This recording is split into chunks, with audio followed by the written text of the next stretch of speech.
Halo, selamat datang kembali. Jumpa kembali dengan saya Alif Baik Pradana. Di sini saya akan menjelaskan modul selanjutnya pada Odoo ERP, yaitu kita akan memasuki modul inventory atau modul persediaan. Seperti modul-modul sebelumnya, modul inventory ini juga akan melewati beberapa tahap atau beberapa kegiatan. Yang pertama adalah configuration, kemudian master data, di mana master data ini kita akan melakukan pengisian tentang produk. Kemudian kita akan mengetahui fitur atau transaksi apa saja yang bisa dilakukan di modul inventory ini. Dan yang terakhir adalah reporting. Baik, secara umum saya akan menjelaskan apa itu modul inventory. Jadi modul inventory ini adalah sebuah modul yang memudahkan untuk user melakukan monitoring atau perencanaan pada proses keluar masuknya barang-barang yang ada di gudang. Kemudian juga untuk mengelola jika memang perusahaan memiliki warehouse dalam beberapa wilayah, kita akan bisa melakukan pengelolaan multi warehouse yang ada di modul ini. Dan juga misalkan perusahaan juga memiliki put away rules untuk persediaannya juga bisa dilakukan di sini. Secara umum intinya inventory ini adalah modul yang memudahkan user untuk melakukan kegiatan keluar masuk barang atau persediaan.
Baik, langsung saja yang pertama langsung bagian warehouses. Kemudian warehouses di sini adalah tempat nantinya perusahaan akan menyimpan stoknya.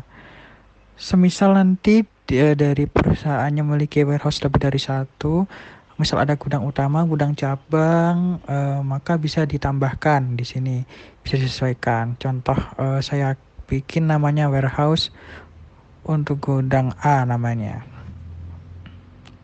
Ini ada shortnya, wajib diisi juga, diisi lebih ke singkatan, contoh GDA gitu.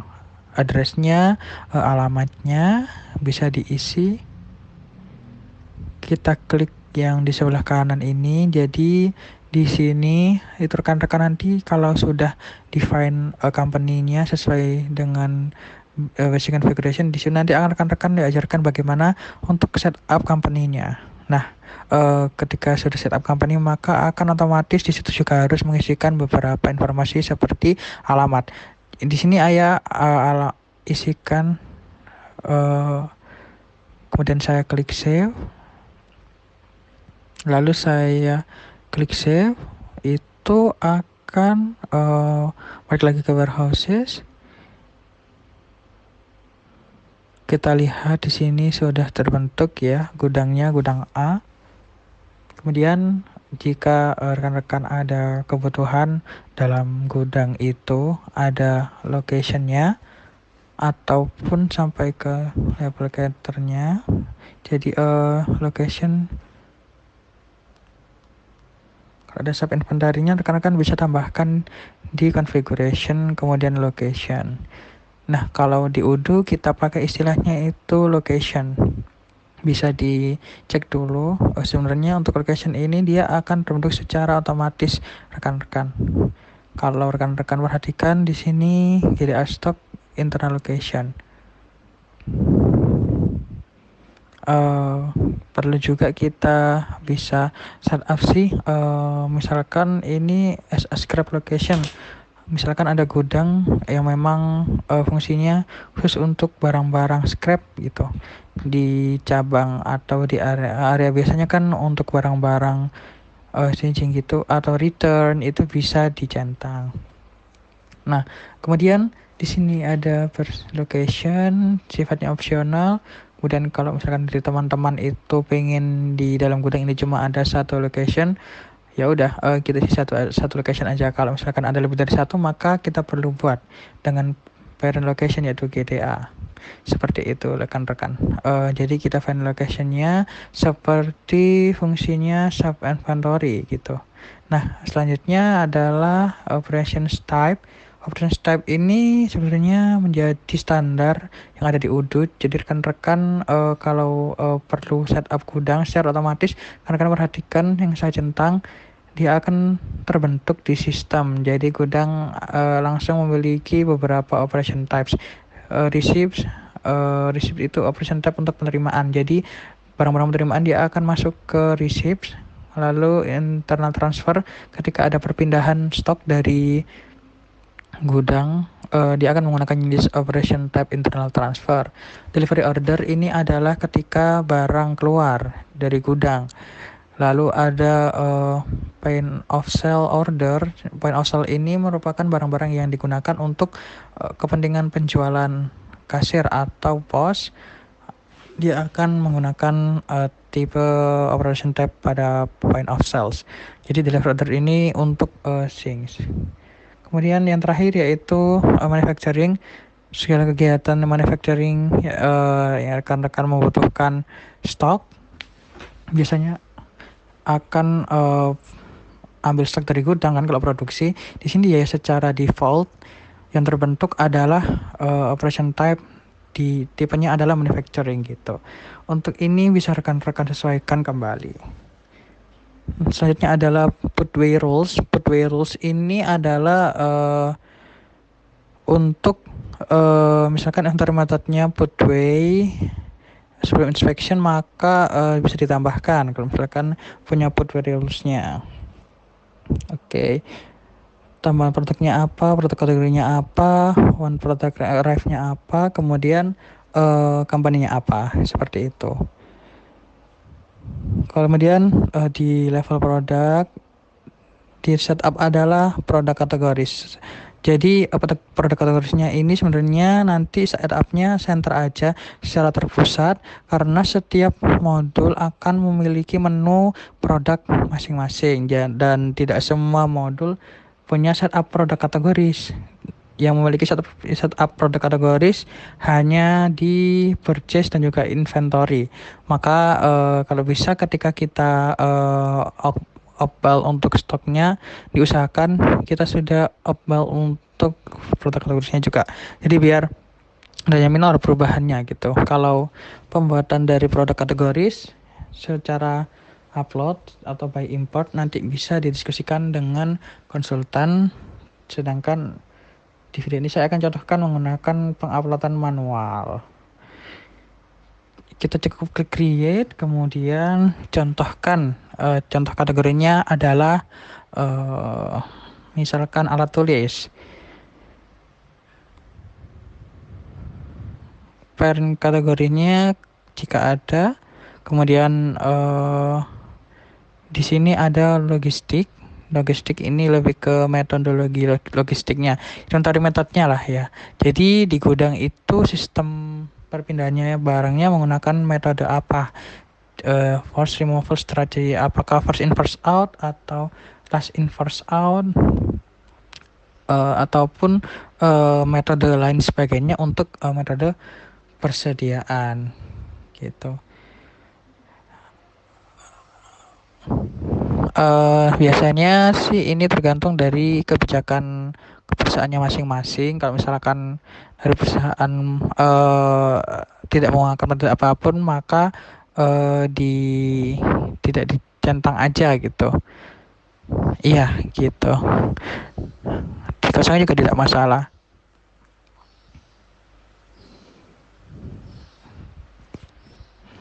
Oke, selanjutnya ada inventory valuation untuk costing methodnya. Jadi costing method yang ada di sistem Odoo hanya ada 4. Yang pertama yaitu standard price, jadi dia standar ya. Untuk perhitungan harganya ada yang last purchase price, jadi harga terakhir dari pembelian itu yang akan dikalkulasikan, yang akan digunakan sebagai unit price-nya rekan-rekan. Untuk first in first out, jadi untuk barang yang dia sifatnya adalah baru masuk, maka dia akan dikalkulasikan lalu nilai itu akan dikeluarkan. Jadi harganya yang dijual adalah harga yang first in. Kalau average adalah jumlah rata-rata, seperti itu. Mungkin teman-teman nggak asing lagi dengan metode ini, costing method ini. Oke, selanjutnya adalah inventory valuation. Bisa mau valuation manual atau automate.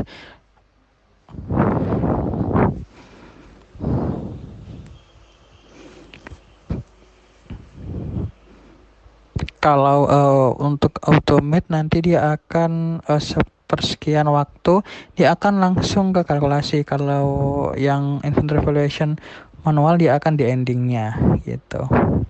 Lalu ada account properties, sebenarnya ini opsional, boleh diisi atau tidak.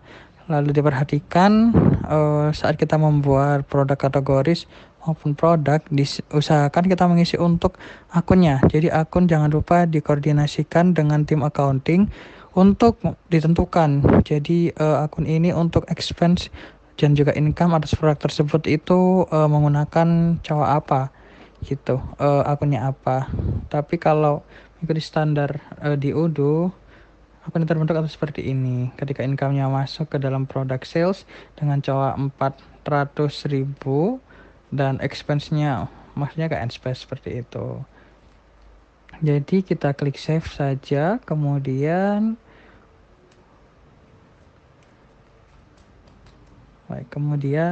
kita pilih lagi ada reordering rules juga. Jadi di sistem Odoo kita bisa planning stoknya. Jadi kalau in case teman-teman mau mengadakan procurement, mau di-maintain di sistem, di monitoringnya di sistem, kapan sih harus melakukan purchase atau standarnya untuk reordernya itu kita udah tahu sih seharusnya. Jadi pengoperasiannya contoh ini untuk produk sepatu misalkan yang lokasinya adalah di GDA Stock. Dia setiap stoknya itu mendekati 5 dengan maksimal stoknya adalah di gudang cuman bisa 200. Dia harus dilakukan reordering lagi gitu.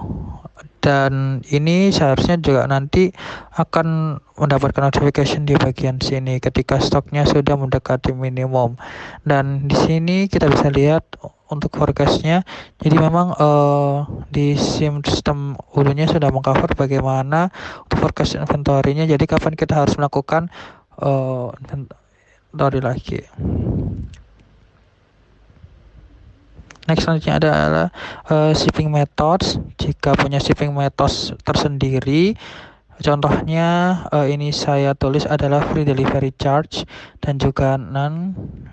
Nanti bisa di define sendiri gimana, kita klik saja kemudian kita save. Oke, selanjutnya untuk konfigurasinya sudah cukup sampai sini. Nanti untuk yang kurang bisa diatur sendiri dan ditambahkan sendiri. Selanjutnya kita langsung ke master data. Untuk master datanya kita perlu siapkan adalah master data produk. untuk produk nanti diusahakan dari rekan-rekan bisa mempersiapkan kalau misalkan produknya dirasa sangat banyak, bisa dikonsultasikan ke konsultan untuk minta bantu diimport gitu. Betul. Jadi kita akan pakai upload atau manual. Contohnya manual. Saya contohkan manual dulu. Karena kita klik create.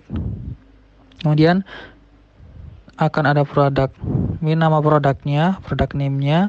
Misalkan adalah contohnya kita bikinkan tadi produk kategorinya adalah tulis. Kita bikin di sini pulpen. Apakah si pulpen ini dia bisa dijual? Kalau iya, kita centang. Kalau tidak, maka tidak usah dicentang. Kemudian selanjutnya ada purchase. Apakah dia bisa dilakukan pembelian? Jika tidak usah dicentang. Selanjutnya adalah untuk general information. General information yang perlu kita isi adalah yang berwarna abu-abu atau biru. Warna biru. Jadi yang warna biru wajib kita isi, tapi kalau yang warna putih, jadi dia tidak wajib diisikan. Contoh product types. Di sini ada 3 jenis yang bisa dipilih, consumable atau service atau storable product. Jadi untuk storable product memang tujuannya untuk dijual. Produk kategori alat tulis. Kemudian jika ada internal reference boleh ditambahkan, atau kalau teman-teman di sini maintain di inventory pakai barcode, jadi setiap stok harus ada barcode-nya, bisa ditambahkan barcode-nya di sini A, B, C atau apa gitu. Kalau di sini ada sales price, harga jualnya. Sales price ditentukan misalkan saya buat harganya 1.000. Kemudian ada type text, jika tidak ada bisa di close. Kemudian ada cost. Untuk kalau manufaktur biasanya cost-nya ditulis di sini.